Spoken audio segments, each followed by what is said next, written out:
प्रभु यीशु मसीह के मधुर नाम में आप सभी को मसीही सलाम। सबको जय मसीह की। एक छोटे से वचन के साथ मैं आप लोगों के बीच में जो वचन प्रभु ने मुझे दिया वो मत्ती रचित सुसमाचार उसका 10 अध्याय और उसकी 28वें आयत में इस प्रकार लिखा हुआ है, जो शरीर को घात करते हैं पर आत्मा को घात नहीं करते, उनसे मत डरना, पर उसी से डरो जो आत्मा और शरीर दोनों को नरक में नष्ट कर सकता है। इस वचन के पढ़े जाने पर प्रभु यीशु मसीह का अनुग्रह हो। परमेश्वर ने जो वचन मुझे आज के दिन में दिया, मैं आप लोगों के बीच में थोड़ी देर शेयर करने के लिए, परमेश्वर की महिमा के लिए, कि परमेश्वर अपनी महिमा के लिए लोगों को तैयार करता है और ये बताता है कि जो शरीर को घात करते हैं उनसे मत डरो, लेकिन जो शरीर और आत्मा दोनों को नरक में डालकर नष्ट कर सकता है उससे डरो। और हमारे शरीर और आत्मा को नरक में डालने का अधिकार सिर्फ हमारे परमेश्वर प्रभु यीशु मसीह को है। जो शरीर को घात करते हैं, हम बहुत बार इंसानों से डरते हैं, घबराते हैं, भय खाते हैं। हमारा जीवन डर डर के जीता है। हम अपने आप को सेवक, पास्टर, विश्वासी और अपने आप को प्रभु के प्रेरित कहते हैं, लेकिन जैसे ही थोड़ा सा बुराई आती है, या मैं ये बोलूं कि जरा सा दंड आता है शरीर के ऊपर, तो हम घबरा जाते हैं, डर जाते हैं, भयभीत हो जाते हैं और परमेश्वर की शरण छोड़कर हम कुछ और सोचने लगते हैं, अपने बचने के उपाय सोचने लगते हैं। लेकिन क्या हमारी इस अवस्था से या इस तरीके से परमेश्वर हमसे प्रसन्न होता है? कदापि नहीं। परमेश्वर इन बातों से नफरत करता है, क्योंकि जब मेरा और आपका भरोसा परमेश्वर पर नहीं है तो हम क्यों कहते हैं कि हम प्रभु के सेवक या दास हैं। छोटी सी घटना कहीं पर भी होती है, हमें डर पहले लग जाता है, चाहे वो कुछ भी क्यों ना हो। हम भयभीत होते हैं और डरते रहते हैं, घबराते रहते हैं। मैं आज आपके सामने एक ऐसे व्यक्ति को रखना चाहूँगा जो भयभीत रहा, डर गया और परमेश्वर ने उसके स्थान को छीन कर दूसरे को खड़ा कर दिया। मुझे और आपको परमेश्वर ने एक सेवकाई दिए, जाओ और सारी जातियों को सुसमाचार सुनाओ और उन्हें पिता, पुत्र और पवित्र आत्मा के नाम में बपतिस्मा दो। क्या ये सेवा मैं और आप कर रहे हैं? जो आज्ञा परमेश्वर ने मुझे और आपको दी है, क्या उन कार्यों को करने के लिए हम अपने आप को तत्पर हैं या तैयार हैं? या हम ये करते हैं कि जो काम हमें नहीं करना वो हम करने लगते हैं। जब परमेश्वर के अनुसार हमें कार्य करना है वो कार्य हम बिल्कुल नहीं करते, जिसके कारण परमेश्वर का क्रोध उन लोगों पर जो परमेश्वर की आज्ञा का पालन नहीं करते, उन लोगों पर परमेश्वर का क्रोध होता है। हम अपने आप को परमेश्वर के योग्य बनाएं, मनुष्यों से ना डरे जो शरीर को घात करते हैं, परंतु उस परमेश्वर से डरे जो आत्मा और शरीर दोनों को नरक में डालकर नष्ट कर सकता है। हालेलुया। हम राजाओं की पुस्तक, पहले राजाओं की पुस्तक के 17वां अध्याय के अंदर हम एलिया के बारे में पढ़ते हैं। उसके बारे में पहली आयत में इस प्रकार लिखा है, तिशबी एलिया जो गिलाद के परदेशियों में से था, उसने आहाब से कहा, इस्राएल का परमेश्वर यहोवा जिसके सम्मुख में उपस्थित रहता हूं, उसके जीवन की शपथ, इन वर्षों में मेरे बिना कहे ना तो मैं बरसेगा और ना ही ओस पड़ेगी। Hallelujah, hallelujah. परमेश्वर ने एलिया को एक अभिषेक और सामर्थ दिया और आहाब राजा के पास भेजा और वह गया और उसने ये बड़ी दिलेरी के साथ कहा कि जब तक मैं ना कहूं तब तक ना तो मैं बरसेगा ना ही ओस गिरेगी। एक अकाल, एक बड़े अकाल की सूचना उसने आहाब राजा को दी और ऐसा ही हुआ। 3.5 साल तक अकाल पड़ा रहा इस्राएल देश के अंदर। वहीं पर हम उसके 8 आयत के अंदर इस प्रकार पढ़ते हैं कि एलिया जब सारपत में गया और वहां की विधवा के पास गया, तब उस विधवा से उसने कहा, जा मेरे लिए एक रोटी का टुकड़ा बना ला। तब वो स्त्री कहने लगी कि मेरे पास तो एक मुट्ठी मैदा है और थोड़ा सा तेल बचा है, कि हम माँ और बेटा हम वो रोटी एक बनाए और आज के दिन खा लें, उसके बाद हमारे पास खाने कुछ नहीं और हम मर जाएं। तब एलिया ने उससे कहा, जा, जैसा मैंने कहा है वैसा कर, पहले तू मेरे लिए रोटी लेकर आ, फिर चाहे तू मर जाए तो मर जाए। और इस स्त्री ने एलिया की बात का माना और उसके लिए एक रोटी बना कर लाई। एलिया ने वो रोटी खाने के बाद ये कहा कि जब तक अकाल पड़ेगा तब तक ना तो तेरे घर का मैदा चुकेगा और ना ही तेरे घर से तेल खत्म होगा। हालेलुया। इतनी अद्भुत भविष्यवाणी करने वाला, इतने अभिषेक की बातें कहने वाला, परमेश्वर की वाणी जो उसके अंदर कार्य करती थी, पवित्र आत्मा का अभिषेक जो उसके अंदर कार्य करता था, उस अभिषेक से भरकर वो जो बात वो कहता था, परमेश्वर उस बात को पूरी करता था। आजकल बहुत से सेवक, पास्टर, बड़े बड़े प्रचारक लोग जब स्टेज पर, पुलपिट पर खड़े होकर परमेश्वर के पवित्र आत्मा से भरकर भविष्यवाणियां करते हैं या परमेश्वर के वचन की मनादी करते हैं, और जब इन वचनों को, गूढ़ और गहरी बातों को जब वो बताते हैं, लेकिन जैसे ही वह जरा सी आहट को सुनते हैं या डर को सुनते हैं या सुनते हैं आजकल यूपी के अंदर मसीहों के साथ बड़ा बुरा बर्ताव किया जा रहा है, बहुत से लोगों को जेल खाने में डाल दिया गया, यहाँ तक कि पास्टर, सेवक और उसकी पत्नी को भी जेल खाने में डाल दिया गया, जिनकी जमानत अभी तक नहीं हुई। 4-4 महीनों से वो बंदी गृह में बंद है, लेकिन उन्हें छुड़ाने की कोशिश करने के बावजूद भी वो छूट नहीं पा रहे हैं। वो यूपी के अंदर जो हुआ वो दिल्ली के अंदर डर बैठ जाता है। हालेलुया। हम किस सेवकाई को कर रहे हैं या हम परमेश्वर के किस कार्य को कर रहे हैं? यदि हम सच में प्रभु के सेवक हैं तो भय रहित जीवन में कुछ भी होगा, सब कुछ परमेश्वर के हाथों से होगा। हालेलुया।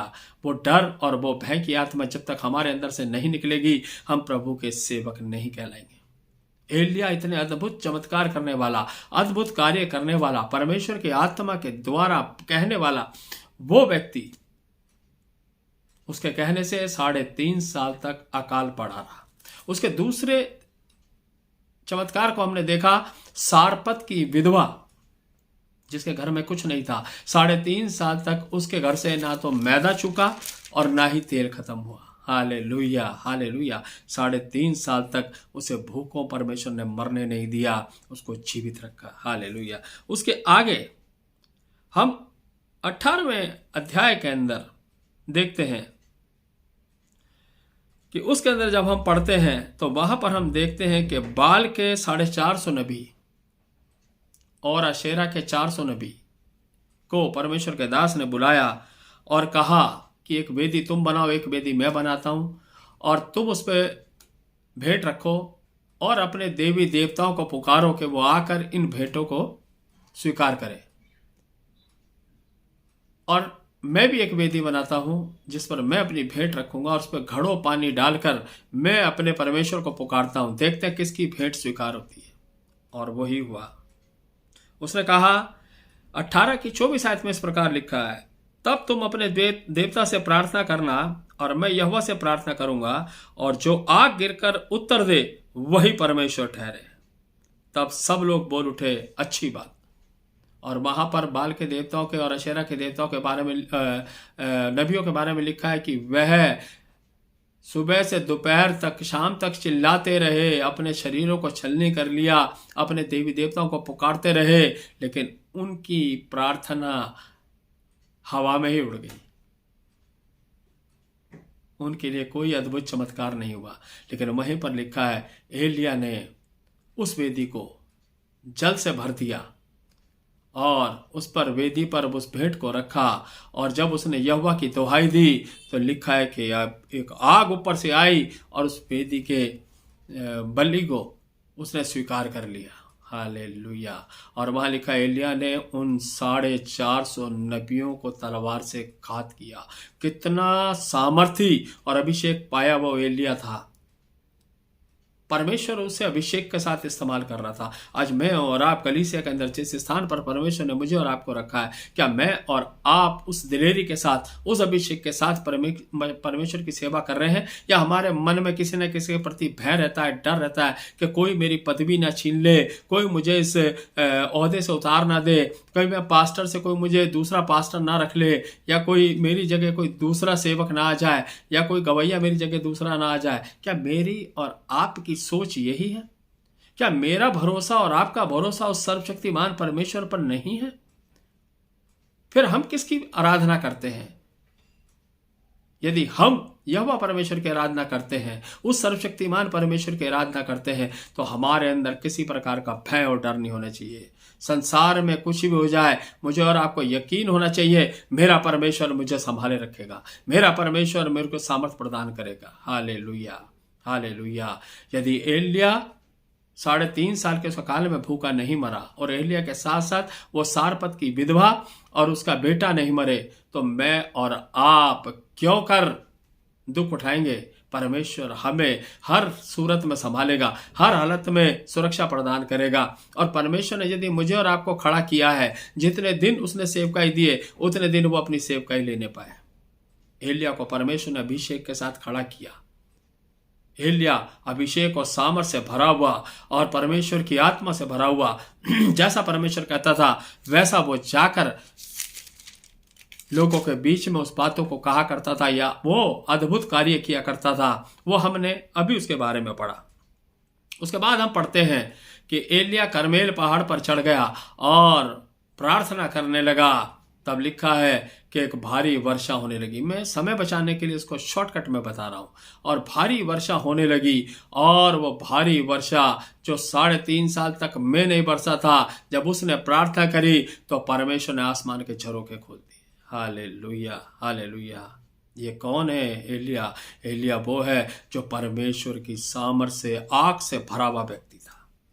हो सकता है आपकी आग की सेवकाई होगी, हो सकता है आप अभिषेक की सेवकाई करते होंगे, हो सकता है आपके द्वारा परमेश्वर अद्भुत और चमत्कार कार्य करता होगा, लेकिन क्या मेरा भरोसा और मेरा विश्वास मेरे सर्वशक्तिमान परमेश्वर पर है? क्या मैं आज भी उस बिना भय के परमेश्वर की सेवा करता हूँ, करती हूँ? क्या मैं आज भी कहीं भी जाने से और उसका वचन प्रचार करने से डरता हूँ, डरती हूँ? हमें बड़े चर्च मिल गए हैं, बड़ी सेवकाइयाँ मिल गई हैं, हम छोटी जगहों पर सेवकाई नहीं कर पाते हैं।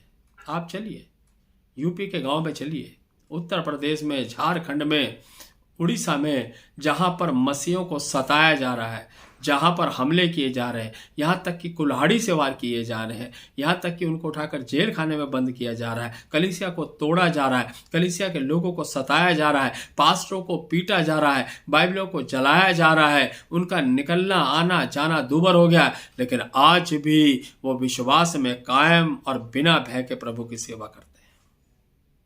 मैं और आप जिस स्थान पर सेवा करते हैं वो एक अच्छा शहर होगा। हो सकता है मुंबई में सेवा करते होंगे, हो सकता है आप मध्य प्रदेश में सेवा करते होंगे, हो सकता है आप दिल्ली में, कलकत्ता में, बड़े बड़े स्थानों पर आप सेवा करते होंगे, क्योंकि वहां पर आपको किसी प्रकार का भय नहीं, आपको वहां पर डर नहीं, क्योंकि आपको सुरक्षा गवर्नमेंट दे रही है। लेकिन जो गांव के अंदर सेवा करते हैं, जो पिछड़े हुए जातियों में सेवा करते हैं, उनके हालात को देखिए। उनके पास खाने के लिए अनाज नहीं होता है, दशांश के नाम पर कुछ नहीं मिलता है, दान के नाम पर चंद सिक्के डलते हैं। कैसे उनकी रोजी रोटी चलती होगी? मैं सेवा बड़ी अच्छी कर रहा हूँ, बड़ी मोटी तनख्वाह ले रहा हूँ, बड़ा अच्छा मेरे को सब कुछ मिल रहा है, मेरे को एक अच्छा घर चर्च की तरफ से मिला हुआ है। उनको देखिए वो झुग्गी झोपड़ी में अपने समय को बिताते हैं। गर्मियों में लाइट नहीं होती, सर्दियों में ठंड से बचाव नहीं होता, लेकिन वो फिर भी ईमानदारी के साथ और मजबूती के साथ प्रभु की सेवा में लगे हुए हैं। मेरी और आपकी सेवा क्या सच में अभिषेक की सेवकाई है? एक दिन मुझे और आपको प्रभु को जवाब देना है। बाइबल का वचन कहता है, जो मुझे सब हे प्रभु कहते हैं, वे सब स्वर्ग के राज्य में प्रवेश नहीं करेंगे। हालेलुया। क्या है मेरी आपकी सेवकाई? क्या परमेश्वर ने मुझे जब एक अच्छा चर्च दे दिया, एक बड़ी कलीसिया दे दी, अच्छी सैलरी दे दी, पैसे वाले लोग दे दिए जो मेरी जरूरतों को पूरा कर रहे हैं, तो मैं सोचता हूं कि प्रभु ने मुझे बहुत बड़ी आशीष दे दी? नहीं मेरे भाइयों, ये सेवकाई जो मुझे और आपको मिली है वो इसलिए मिली है कि वो सेवा के द्वारा मैं और आप और गरीबों की सेवा कर सकें, उन सेवकों और पास्टरों की सेवा कर सकें जिनके पास कुछ नहीं है, जिनके पास सेवकाई के लिए कोई मार्ग नहीं है, जिनके पास खाने के लिए दाना ढंग से नहीं है, जिनके पास ढंग के कपड़े नहीं है। हम वो सेवा तो कर नहीं रहे, उल्टा हम अपनी कलीसियाओं को लूट रहे हैं। हालेलुया। हम अपनी कलीसियाओं को लूट रहे हैं, हम विधवाओं के घरों को खा रहे हैं। ये बाइबल कहती है, मैं नहीं कह रहा हूं। हम क्या कर रहे हैं? यीशु मसीह जब परमेश्वर के भवन में आया तो वहां पर उसने व्यापार करते हुए लोगों को देखा। यरूशलेम के मंदिर में जब वो आया उसने लोगों को व्यापार करते हुए देखा, और वहां लिखा है कि उसने उनकी पीढ़ियां उलट दी, सर्राफों की पीढ़ियां उलट दी, और बैल और भेड़ों को कोड़ा बनाकर वहां से भगाया। और उसने कहा कि तुमने मेरे पिता के घर को चोरों की खो बना दिया है। मेरे पिता का घर प्रार्थना का घर कहलाता है। हालेलुया। मैंने और आपने क्या करा? कलीसिया को लूट कर खा रहे हैं। अच्छे से अच्छा कपड़ा पहन रहे, ड्राइक्लीन वाला कपड़ा, महंगे से महंगा कपड़ा है। मेरा स्टाइल, मेरी पर्सनैलिटी कुछ अलग ही टाइप की है। क्या सच में मेरी यही सेवा है? मैं उस पैसे से कितना दान कर रहा हूं जो मुझे बहुत ज्यादा मिल रहा है, या मैं सिर्फ अपना घर और अपने परिवार को ही बना रहा हूं? सावधान रहें। परमेश्वर की सेवा को परमेश्वर की इच्छा के अनुसार करें। जैसा परमेश्वर मुझसे और आपसे चाहता है वो सेवकाई, क्या मेरी और आपकी सेवकाई उस योग्य है जो परमेश्वर मुझसे और आपसे चाहता है? एलिया की सेवकाई अभिषेक की सेवकाई थी। अद्भुत कार्य परमेश्वर के द्वारा वो करता था।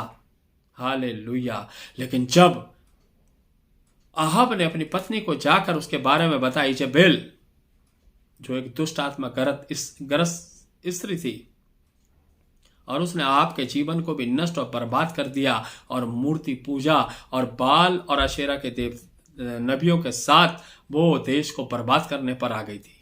लेकिन जैसे ही आपने उसको बताया कि एलिया के द्वारा ये कार्य परमेश्वर ने किए, तब 19वें अध्याय के अंदर हम पढ़ते हैं, उसकी पहली आयत में इस प्रकार लिखा है, तब अहाब ने इजेबेल को एलिया के सब काम विस्तार से बताए कि उसने सब नबियों को तलवार से किस प्रकार मार डाला। तब इजेबेल ने एलिया के पास एक दूत के द्वारा कहलवा भेजा, यदि मैं कल इसी समय तक तेरा प्राण उनका सा न कर डालूं तो देवता मेरे साथ वैसा ही वरन उससे भी अधिक करे। Hallelujah, hallelujah. तब उस एक स्त्री ने 450 बाल और अशेरा के नबियों को मारने वाला व्यक्ति, अहाब राजा के सामने दिलेरी के साथ खड़े होने वाला व्यक्ति, इस इजेबेल की वाणी कि कल तक मैं तेरा प्राण इनके समान ना कर दूं। आगे लिखा है, तीसरी आयत में लिखा है, तब ये देख एलिया अपना प्राण लेकर भागा और यहूदा के बरशेबा को पहुंचकर अपने सेवक को वहीं छोड़ दिया। हालेलुया। तब एलिया ने क्या किया? अपना प्राण लेकर भागा कि मैं कहीं मर ना जाऊं। क्या सेवा करेंगे मैं और आप? किस प्रकार की सेवा? हालेलुया। बहुत से ऐसे दल हैं जो मसीहत के खिलाफ कुछ बोलते हैं और डर हमें लग जाता है। हम चर्चों में ताला लगा देते हैं, हम ताला लगाने की तैयारी कर लेते हैं, हम भयभीत हो जाते हैं। कौन सी सेवा मैं और आप कर रहे हैं? यदि सच में प्रभु ने मुझे और आपको सेवकाई के लिए बुलाया है तो विश्वास, योग्यता और बिना भय के प्रभु की सेवा करें। हालेलुया। बिना डर के प्रभु की सेवा करें। यदि आज भी आपके अंदर किसी प्रकार का डर पाया जाता है तो आप परमेश्वर की सेवा नहीं परंतु अपने पेट की सेवा कर रहे हैं। आपने प्रभु की सेवा की ही नहीं, आपने सिर्फ एक नौकरी करी है, प्रभु की सेवा नहीं करी। क्या आपने जो बाइबल स्कूल में पढ़ा, क्या आपने जो इतने सालों की सेवकाई में पाया, तो क्या यह पाया कि न्याय नहीं होगा? क्या आपने ये पाया कि परमेश्वर कोई है ही नहीं? ये सिर्फ मेरा एक कमाने का जरिया है, लोगों को बेवकूफ बनाकर अपना पेट भरने का जरिया है? एक दिन न्याय होगा। उस दिन मुझे और आपको परमेश्वर के न्याय के सिंहासन के सामने खड़ा होना है। तब अपनी पदवी गिनवाइएगा, तब अपनी पर्सनैलिटी दिखाइएगा, तब बताइएगा मैं इतने कीमती कपड़े पहनता था, तब बताइएगा मेरे पास इतना पैसा था, तब बताइएगा कि मैं सिर्फ अपने पेट की और अपने परिवार की सेवा किया करता था। Hallelujah, hallelujah. मेरी सेवा और आपकी सेवा परमेश्वर को ग्रहण योग्य नहीं है। यदि आपके अंदर परमेश्वर का भय नहीं है तो आप परमेश्वर के सेवक नहीं हैं, क्योंकि एक दिन परमेश्वर मेरा और आपका न्याय करेगा। वहां से प्राण लेकर वो भागा और परमेश्वर के झाऊ के पेड़ के नीचे बैठकर और परमेश्वर से विनती करने लगा कि मुझे मृत्यु दे दे। अरे भाई, मृत्यु तो इजेबेल भी दे रही थी, फिर ये ड्रामा क्यों? फिर ये एलिया झाऊ के पेड़ के नीचे जाकर क्यों कह रहा परमेश्वर मुझे मृत्यु दे दे? मृत्यु तो इजेबेल भी दे रही थी, इजेबेल से मृत्यु ले लेता, बात तो एक ही थी, चाहिए तो मौत। लेकिन परमेश्वर ने मुझे और आपको अपनी सेवकाई के लिए बुलाया है, तो फिर भय किस बात का? हालेलुया। बहुत बार हम जैसे ही अफवाहों को सुनते हैं, जब सुनते हैं कि उस चर्च पर अटैक हो गया, जब ये सुनते हैं कि यहाँ पर दूसरे दल के लोग हमला करने जा रहे हैं, तब हम डर जाते हैं और परमेश्वर से प्रार्थना करने लगते हैं, प्रभु तू दया कर, या तो बचा ले या फिर हमें तू बुला ले अपने पास। हालेलुया। फिर आप कौन सी सेवा कर रहे हैं भाई? हैं? जो सताने वाले हैं वो तो सताएंगे ही, फिर प्रभु को क्यों सता रहे हो तुम? जिस सेवा के लिए प्रभु ने बुलाया उस सेवा को तो करो, बिना भय के, बिना डर के करो ना। नहीं, हम तो डर चुके हैं। हालेलुया। आपकी सेवा भय की नहीं, प्रति सामर्थ की सेवा है। परमेश्वर ने मुझे और आपको सामर्थी बनाया। एलिया को सामर्थी बनाया, लेकिन इजेबेल की वाणी सुनकर वो एलिया जिसने 450 नबियों को घात किया, वो एलिया जो राजा के सामने डरता नहीं था, वो एलिया अगर कहता था अकाल पड़ेगा तो अकाल पड़ गया, और जिसने कहा कि अकाल बारिश होगी, बारिश हो गई। जिसने सारपत की विधवा बोला तेरे घर से 3.5 साल तक ना तो मैदा खत्म होगा ना तेरे घर से तेल चुकेगा, वो एलिया एक स्त्री की दुष्टता की आवाज सुनकर घबरा गया। मैं और आप कितना डरते हैं, कितना घबराते हैं। मैं और आप कितने दिलेर हैं परमेश्वर के कार्य के लिए। हालेलुया। आज मुझसे और आपसे गांव की सेवा नहीं होती। हमें बड़े बड़े स्टेज चाहिए, बड़े बड़े लोग चाहिए जो मुझे और आपको अपनी सेवा के लिए बुलाए। हम गांव की सेवा नहीं कर सकते। उन लोगों के बीच में तो वो गांव के लोगों को रखा है ना, हम शहर के लोग क्यों जाएंगे? हमें तो ऊंचे स्थान पर रखा है। कब तक दुपक कर बैठे रहोगे? कब तक शहर में छुपे रहोगे? न्याय के दिन तो जवाब दोगे। हालेलुया। तब यहां पर लिखा है 19 अध्याय की 16 आयत में इस प्रकार लिखा है, तब परमेश्वर ने एलिया से कहा, और इस्राएल का राजा होने को निमिश के पोते येहू का और अपने स्थान पर नबी होने के लिए आबेल मोहला के शपात के पुत्र एलीशा का अभिषेक करना। हालेलुया। परमेश्वर ने अपनी जगह, परमेश्वर ने एलिया की जगह एलीशा को चुन लिया। पदवी छीन ली गई। तो कहीं मेरी सेवा जो मैं कर रहा हूं या मैं कर रही हूं, कहीं मेरी पदवी छीनी तो नहीं जा रही? जो सेवा परमेश्वर ने मुझे दी है, जिस अभिषेक के साथ मुझे खड़ा किया था, तो कहीं मैं उस अभिषेक के बिना अपने घमंड की और अहंकार की सेवकाई तो नहीं कर रहा हूं, कर रही हूं? कहीं मैं पैसे की सेवकाई तो नहीं कर रहा हूं, कर रही हूं? सांसारिक लालसाओं की सेवा तो नहीं कर रहा हूं, कर रही हूं?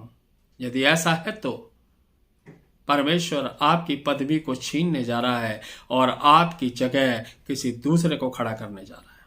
हालेलुया। सावधान रहें। परमेश्वर की सेवा, जिस सेवकाई के लिए परमेश्वर ने ईमानदारी से आपको बुलाया, वो सेवा को ईमानदारी से करने के लिए आप अपने आप को तैयार करें, वरना परमेश्वर आपकी पदवी को छीन लेगा और परमेश्वर आपको उठाकर नीचे स्थान पर डाल देगा। हालेलुया। सावधान रहे।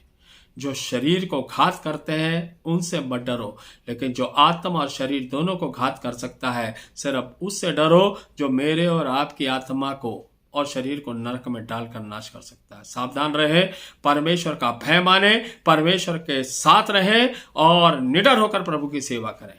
जब आप निडर होकर प्रभु की सेवा करेंगे तो परमेश्वर आपको अभिषेक देगा, तब परमेश्वर आपको चलाएगा। आपको किसी से भय खाने की आवश्यकता नहीं, किसी का डर नहीं, परंतु परमेश्वर आपका सब कुछ होगा और आपको सुरक्षा प्रदान करेगा। हालेलुया।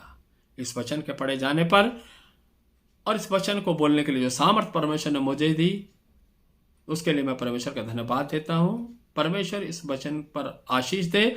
जितने लोग इस वचन को सुनेंगे वो परमेश्वर के द्वारा अभिषेक पाकर परमेश्वर की सेवकाई को करें निर्दयता के साथ। परमेश्वर आपको उठाए रखेगा, संभाले रखेगा और अपनी योजना में शामिल कर इस्तेमाल करेगा। प्रभु आप सबको आशीष दे। प्रभु यीशु मसीह के मधुर नाम में आप सभी को जय मसीह की।